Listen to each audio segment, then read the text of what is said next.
All right, guys, what's going on? Welcome back to the Everything College Football Podcast. Today we're looking at 5 potential transfer destinations for Jayden Daniels. The former Arizona State quarterback is now in the transfer portal. It's going to bring a pretty bumpy chapter to a close here in Tempe.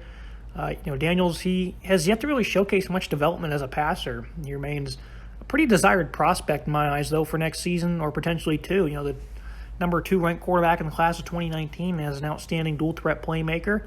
Despite throwing for an even TD-INT ratio of 10, I still think he is highly desirable.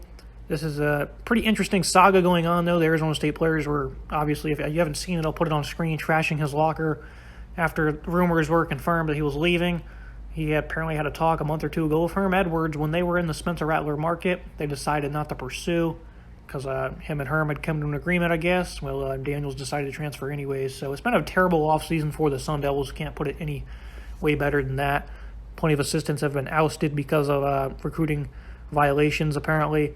Daniels is now gone. They've lost so many players, coaches, you name it. So here's 5 potential destinations, though, for the California native.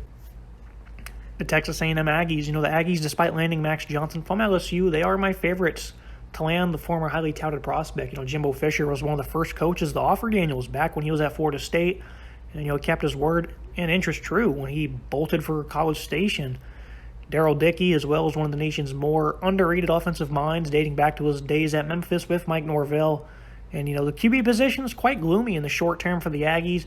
Team loaded with skill at every spot on the roster, pretty much. I think adding a player like this, Daniels, Max Johnson, he's solid. He's a gamer. I like the moxie he has, but he's not I don't think he's going to be the best option here. If Daniels comes in, I think he would be the starter. The supporting cast he has, coaches and players-wise. This would be a really good fit, I think, for Daniels. And, again, the interest that Jimbo has had for a long time, dating back to his early recruitment, I think the A&M's probably going to be the favorite here to land him. Looking next up, Florida State Seminoles. The Noles will garner some intrigue from Daniels in my estimation. The only visit he took east of the state of Utah was Florida and Florida State. He still went to Tallahassee following the departure of Jimbo Fisher to Texas A&M. Mike Norvell, he's always been touted as a great QB coach, and although that stigma has kind of worn off a bit due to the less than stellar play from under center, perennial talent like Daniels could do wonders for both parties. Mackenzie Milton obviously wasn't great this past season. 3 touchdowns and 6 picks. Didn't have much of an impact on the offense. Other than that Notre Dame game where he had some great moments in his return to college football, that was great to see, but from an entire 2021 standpoint, he didn't do much for the offense. Jordan Travis, he had some good moments this past year, so a competition I think would certainly ensue a bit, and it wouldn't be a gimme by any means. I think Travis would put up a good fight. The upside for Daniels, I think it's worth it in a sense, depending on the other shooters, of course. I don't think Florida State is a bad option for him whatsoever.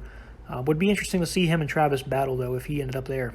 The Cal Golden Bears, kind of an underrated option here, but if no other shooters from the contender table really emerge, then I think Cal would be a great fit for him.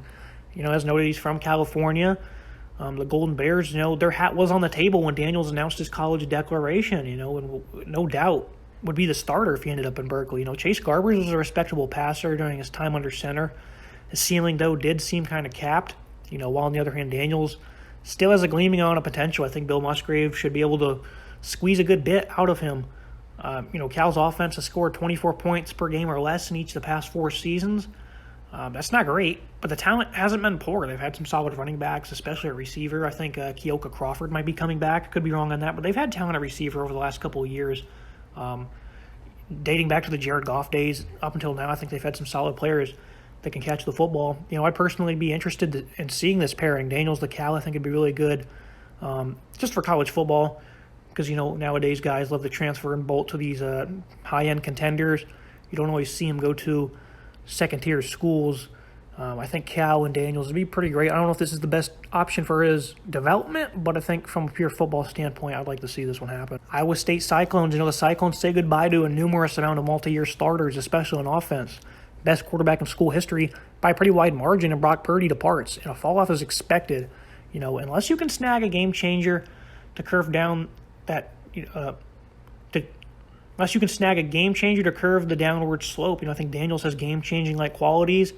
His skills as a runner, the chemistry and culture the staff has established would welcome Daniels with open arms, while being somewhat of a veteran at this point in his career. I think it'd be a big time for Iowa State, especially with the situation they are presented with, with all the starters leaving. Of course, this is not a school that snags recruits at a very high rate. It's all about development and veterans here, and they're losing all their veterans, really, so a big fall-off is expected. But I think adding Daniels could do a lot to keep them in contention in the Big 12.